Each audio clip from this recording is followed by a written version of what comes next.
guys, welcome back to my video. I literally just got off work. Today was my first day at my new job and it was pretty fun. I liked it. The only weird thing they did was the lifeguards don't have to have their tube with them. I kind of get it because the facility is really small, so we don't have a deep end. So I think the deepest it will go is 5 feet. So yeah. Okay, so today most of my video is going to be about what a lifeguard does and what it takes most to be a lifeguard. Okay, so one of the first thing I'm going to be talking about is active save. A lot of people see this. Mostly our main save that we do, the public sees it, everybody sees it. So if somebody's actively drowning, meaning they're like literally they just started drowning. Let's say they went down the water slide and they can't swim, they just started drowning. That's mostly an active save. So we must jump in and grab them, okay? And the jump that we use, we have 3 kinds of jumps. We have a compact jump, a strike jump, and then a slide in. Okay, that's mostly depending on where you're at. Let's say you're 3 feet, well, we have 3 feet and lower, you guys will use a compact jump. Okay, compact jump is when you lift your knees up and like you're about to do a cannonball. That's mostly a compact jump for us. And then the strike jump is when you literally put your legs like scissors when they're open. Like, do you know how scissors are when they're open like this? That's what our legs do. That's for 4 feet and deeper. Okay, and then a slide in is mostly what the next thing I'm about to do. Mostly you just sit down, okay, put your tube to the side and slide in with the string still around your chest. Okay, the next save I'm about to talk about is a passive save. So mostly a passive save is when somebody was drowning for too long. This should never happen. Nobody should ever see this, but let's say it happens. Okay, the passive save is mostly when somebody's been drowning too long and they literally just go unconscious. So that's when you'll use depends on the passive. So if it's like a passive spinal, mostly when their spine is like broken or something, you slide in. But if it's like something else, then yeah. Okay, then the next, I get a lot of questions about this. I really do. What do we do? What do lifeguards do on their downtimes? We mostly take that time to ourselves, okay? We go on our phones, get something to eat, okay? And yeah, mostly just go on our phones, get something to eat, just relax. Because being in a 30-minute or an hour rotation, being up for that long, lifeguards need a break, literally. I can tell you from experience, lifeguards need a break. So, that's mostly what we do in our downtime. We eat, joke around with each other, and go on our phones. Just relax before we have to go up. For the next rotation, most of your downtimes are 30 minutes. Or if you literally have like a lot of staff, it's an hour break. Trust me, hour breaks. I had an hour break about 4 times, and you're very lucky if you get an hour break. And yes, and the break thing, the like lunch break thing, not very much facilities have it because we don't have we don't have to have it because you're at least down for 30 minutes on a good day, and that's a good, and mostly every day is a good day, so you don't really need to take a break. So your downtime is mostly your break and you're still getting paid for it. That's the one thing I'm about to talk about at the end of this video. I'm gonna touch more on that. And sorry guys, my voice is going out. Oh god. Okay, so yeah, that's mostly what we do on our downtime. And then I'm reading stuff I wrote down. There's a lot of questions. Do we go through training even when we're trained to be a lifeguard? Yes, they are called in-services. Mostly an in-service is when your whole team comes together, whole team of lifeguards come together, and you guys just practice your active saves, passive saves, backboard saves, mostly just practicing your saves, and mostly for your manager to get your team together and just have a meeting and just make sure you're comfortable, because it's not for the managers. Trust me, in-services are not for the managers to put you up on something, okay, or a reason to get you fired even if they don't like you, okay? Then it's not for them. It's for the lifeguards themselves, okay? It's just to keep the state of mind on how the save works in your mind, okay? And that should happen every 3 months with the Red Cross, but it could go from every 2 weeks. Okay, I know some places do every 2 weeks, and some places do every 3 months, and some places don't even do it. I've never been at a facility that never did in-service. Every facility I went to had an in-service in it, or some do it every month. Okay, so, and the way we do our in-services, every facility is different. The facilities I worked at where we did our in-services, we mostly did our active saves, practice saves, our slide-in entries, okay, our backboard saves, and then we mostly, we swim like 500s. Yeah, we swim 500s just to keep our bodies in shape, okay? Just letting the manager know if there's somebody drowning, you could do this, okay? So, like I said again, it's not for the managers to point you out, point every single lifeguard out, and say, well, this lifeguard's not good and this lifeguard's good. No, managers, aquatic managers are never like that. I never met an aquatic manager like that. So, they shouldn't be like that, okay? Let me see. And then, what it takes to be a lifeguard, okay?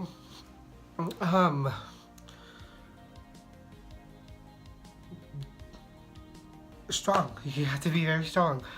So before you become a lifeguard, there's called a pre-test. No, it's like a pre-test, but it's actually not a test. It's in the water.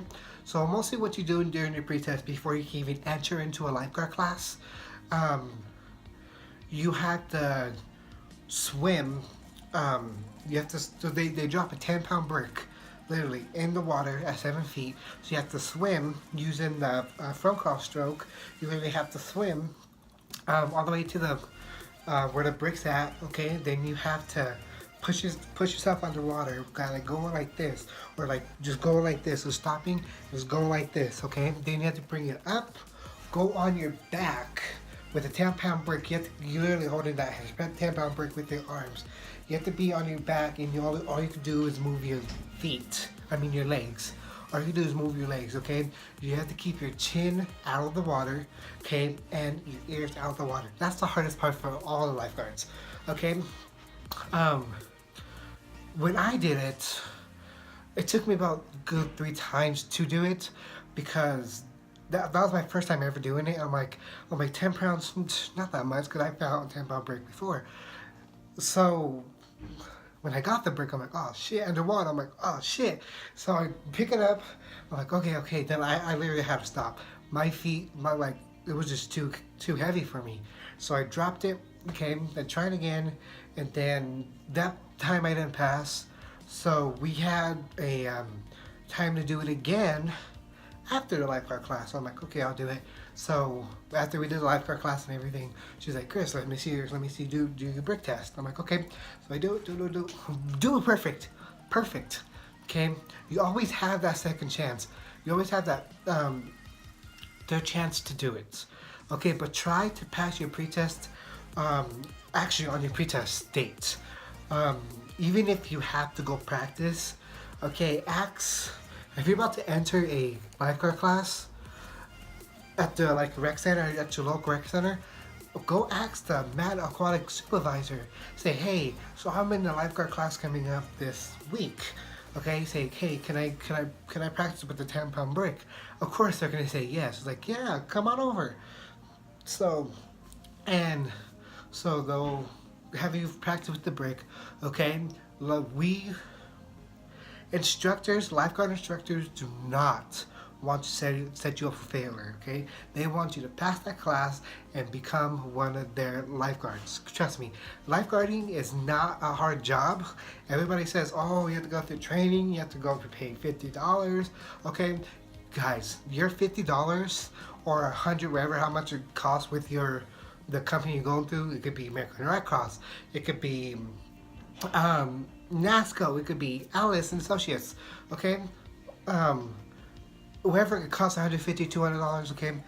Trust me, you're gonna get that money back in the long run, okay? Because lifeguard rates, pay rates, are so high up right now. You're gonna get that. You're gonna get that payback in the long run. Trust me, you will. Trust me, you will. Trust me. In my first time, I was kind of hesitant. I'm like, I have the money, but should I really pay? Mine was $95, so mostly $100. I'm like, should I really pay $100 to go through a lifeguard class? I'm like, should I just go get a different job? And my sister, she's like, no, do it. I'm like, okay. So I paid $100, okay, go through training, and then pass the training and everything, pass my test and everything, and then I started working. In the long run, about 2 months later, guys, I saw myself earning that $100 back. Okay, I felt like it was worth it. Okay, lifeguarding is not only original job. It's not like Arby's. It's not like whatever fast food restaurant. I do not know, but it's not like anything else. Okay, it's a professional job. Okay, you're trained to save somebody's life.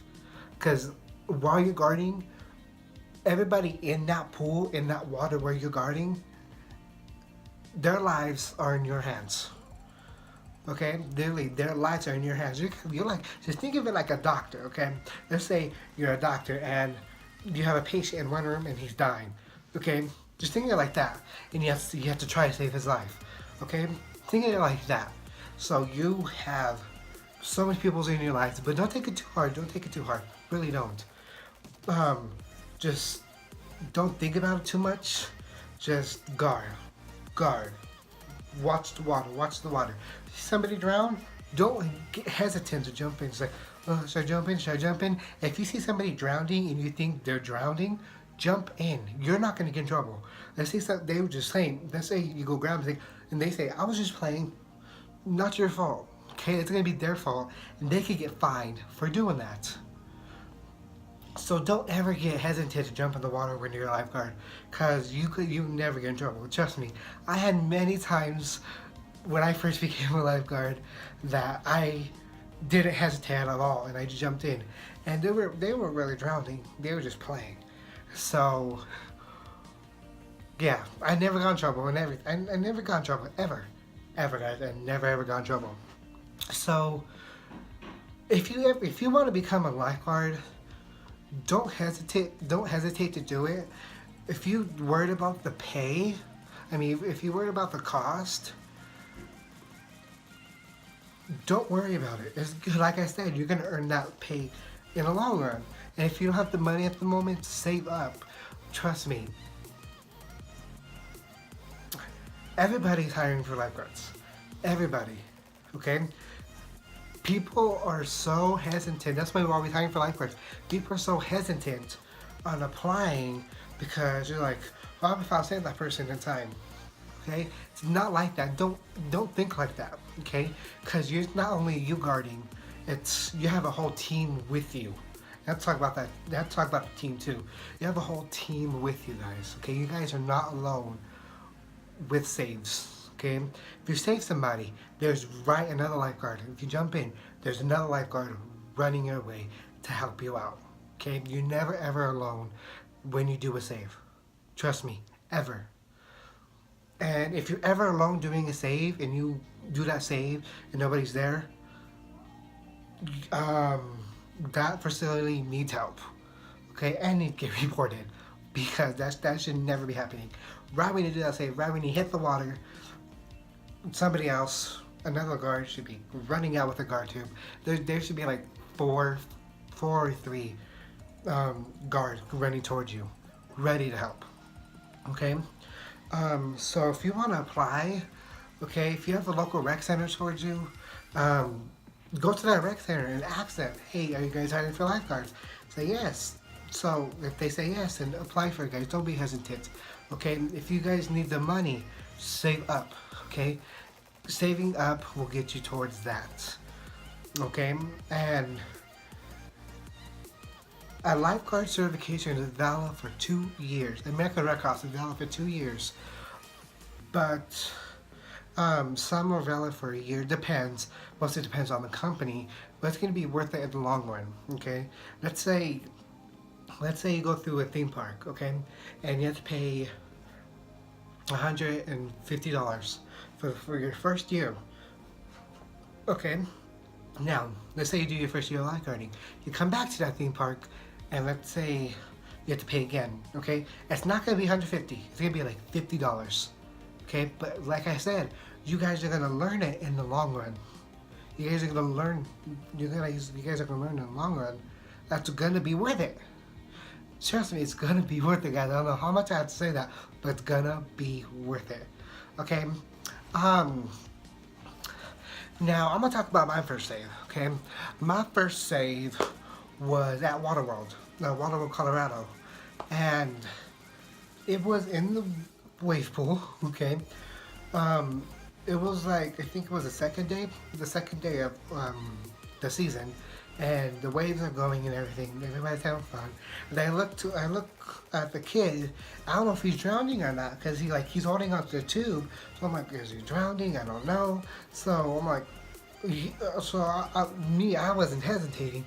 So I'm like, oh shit, let me blow my whistle, beep, and then jump in. Okay, I got that kid. It was hard as hell to get that kid, because he would not let go of the tube, and I had to try to grab him, put him on my guard tube, and try to get him, but he would not let go of that tube. I'm like, I'm a lifeguard, I have you, you're okay, let go of the tube. I'm a lifeguard, I have you, let go of the tube, you're safe. And he would just let go. So I'm like, he's not letting go anytime soon. So I literally just had to grab him and try to push it off. But every time I tried to push it off, another wave came, and I was trying to keep him above the water. So it's like, so I literally had to save somebody while they were holding onto the tube. Okay, so that was my first save, and I've been a lifeguard since 2014, and I made a lot of saves, a lot. Okay, and there's times where I'm like, damn, because I'm like, damn, it's hot. I just want to jump in the water. Okay, but I want nowhere to drown. So I'm like, damn, it's hot. I want to jump in the water. So, and seriously, every time I said that, somebody drowned it. Some didn't die, but somebody started drowning. So I'm like, oh shit. So I jumped in and I got wet. Okay. And another question I got was, do you guys, the boys, have to take their shirts off in outdoors? No, you guys don't have to take your shirts off. I don't take mine off. Okay, I didn't take my shirt off only like a couple of times because it was hot as hell. But you never have to take your shirt off. That's why you guys are provided the shirts when you guys get hired on. Okay, you guys are not required to take them off. Okay, so yeah. Okay, so I think that's going to bring my video to an end. If you have any questions on lifeguarding, I'll answer them in my next video. Just leave a comment below, and I will answer them in my next lifeguard video. Mostly this channel is going to be based on lifeguarding. Okay? So every week I'm going to be making lifeguard videos. So if you guys have any questions, just drop them down in the comments below. Okay? Even if I already answered it and you don't get exactly what I'm saying, drop it down again below and I'll explain it more in depth. Okay? So yeah, guys, if you guys want to be a lifeguard after this video, please go apply. Okay? Go find your local theme park. Go to their website, go to your recreation center's website, go in person and go apply. If they tell you, well, most lifeguard applications are online because you have to enter certification and all that shit. But there'll be a link saying I don't have my certification. So those put you to lifeguard training. Another thing I forgot about, I'm about to do right now. Um, they there is a pre-class. I forgot what it's called. I think it's called pre-class. A lifeguard pre-class. So it mostly trains you for the lifeguard class. Okay, so you're mostly doing the brick and mostly the saves in that class. So you guys, when you move from the pre-test for a pre-class all the way to the lifeguard class, you guys are ready and you guys can impress the instructors. Okay, and I believe the legal age you have to be a lifeguard is 15 in some states and 16 in all states. Okay, so some 15, I believe it's at like recreation centers and everything, but if you want to work in like the theme parks and the big parks, okay, it's 16 and up. So I think that's gonna bring my video to an end. Thank you guys for watching so much. If you guys made it to the end of this video, comment lifeguard gang, okay? Comment lifeguard gang so I know you guys watch this at the end of this video. Thank you guys so much for your support. I'm bringing a video soon on touching on my documentary and everything with Deanna. So probably next weekend. Probably like 2 weeks or a week. Depends. Well, probably 2 weeks. In the next 2 weeks, I'm coming with Deanna. And we're going to be talking about the documentary more and give you guys a little sneak peek on everything. So, again, don't forget to like, share, and subscribe to my YouTube channel. And I'll see you guys next week. Bye!